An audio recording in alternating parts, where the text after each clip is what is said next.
These were sent over to me for my quick thoughts, and these are just a couple belts here. They're kind of set up like rigger belts, and I have one tan, one black. Just some quick thoughts on it. They're from Fairwin Tactical. So these are pretty basic belts. I tend to look at these things as in terms of a carry conceal belt, something that you'll wear every day. And these may work out for you. I think there are some better options out there but for something really inexpensive, this isn't too bad. So basic overview of the belt here. You have your buckle right here, which seems to be pretty well made, pretty solid. I don't expect it to stand up to some of the more expensive models out there, because when you get cheaper stuff, the materials tend to be cheaper. So I don't expect it to stand up to some of the really expensive rigger belts, but for something inexpensive just to wear day to day, this could certainly work. Right here, this piece is metal as well. The stitching looks to be really good, so no issues there. Decent hook and loop fastener right here. Overall, the size seems to fit pretty good. A lot of adjustment in the belt. My one biggest thing about this belt is I wore this a little bit and tried to carry conceal with it with my inside the waistband holsters, and this is way too thin. Too thin and too floppy to work really well.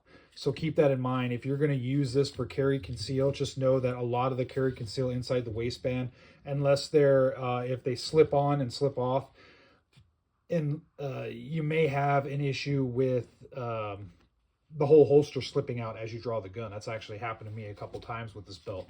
So keep that in mind. You may need a holster that has a full-on where you have to thread the holster through the belt, and it'll work that way. Like some of the outside the waistband and stuff like that, you may have to do that, and then it'll work just fine. But if you have something that slips on and slips off, it's just not going to catch on that very thin material, and you're going to have issues. Both belts, quality seems to be pretty good. Between the black and the tan, it's pretty consistent.